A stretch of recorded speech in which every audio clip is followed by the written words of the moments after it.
And we're live. All right, everyone, so welcome to beautiful Ocean Point, Maine. To get here, it's about an hour's drive north of campus. We go up to Wiscasset, down through Booth Bay to East Booth Bay, all the way to the point.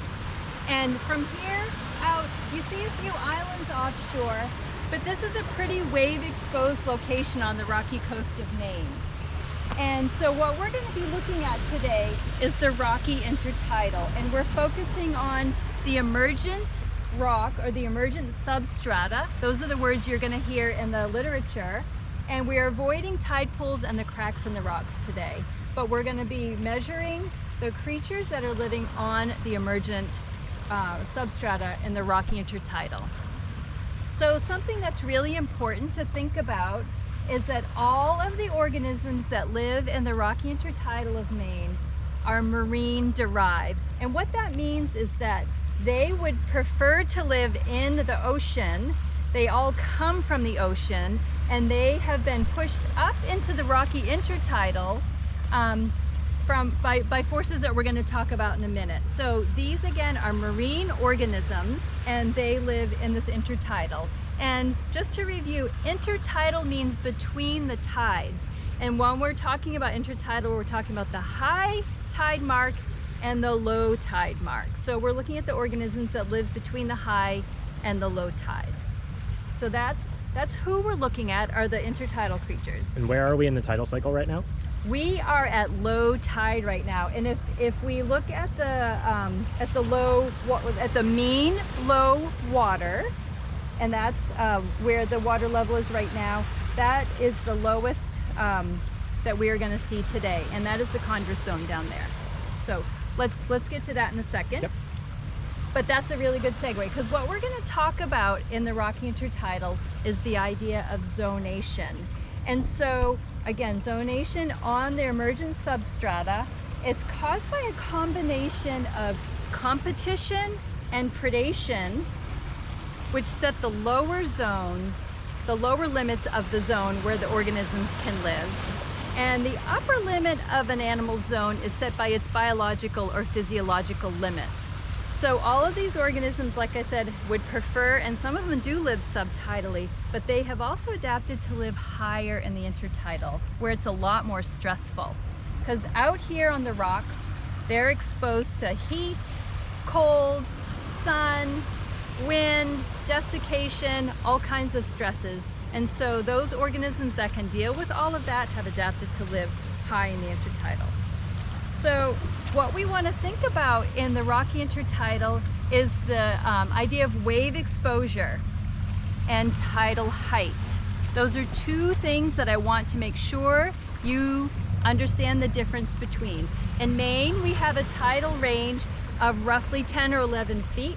I'm standing just above the high tide, and down there where the chondrous zone is just coming out, that is the low tide. There are about 10 to 11 feet difference between where I'm standing, actually right below where I'm standing, and the mean low water. So that's tidal height. High in the intertidals where I am, low in the intertidals where the chondrous is. The other really important concept for we're talking about Rocky Intertidal is the idea of wave exposure. Wave exposure, and today isn't a good day to demonstrate it, but it's how much energy the waves hitting the emergent substrata have. So in an area of high wave exposure, you have a lot of energy coming in and crashing on the rocks. And so that has an effect on the organisms that can live here too. The animals that are mobile consumers tend to not be out in high wave exposed areas because they just get swept away. And the only algae that can stay here, or the other sessile organisms that can stay here, are ones that have really strong holdfasts or really big feet so they can hold on in the high wave exposure. So make sure you understand the difference between tidal height, which is where we are in the intertidal, high or low, and wave energy coming in, which is another force that we're going to be talking about. So when we're talking about the emergent substrata, we want to think about the profile of the slope. And we are standing now at the higher wave exposure, and you can see that it's relatively steep. And that means this is going to have a higher wave energy, a higher wave exposure.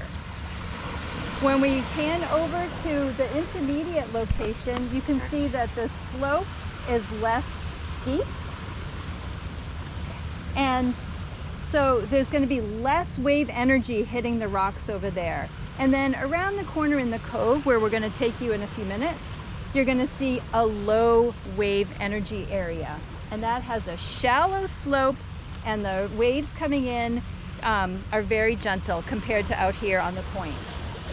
So we've chosen Ocean Point as our study site because in a relatively short stretch of coastline, we have at least 3 different really nice examples of wave exposure. So we can compare the community that lives in the high wave exposure, the low wave exposure, and an intermediate location. So again, just to reiterate, zonation is really important in the Rocky Intertidal. It is affected by tidal height and wave exposure, and the community structure is affected by those 2 components. And then what we're going to do is, over the course of the series of videos, you're going to see how the interplay between the species changes when we look at high wave exposure, intermediate wave exposure, and low wave exposure.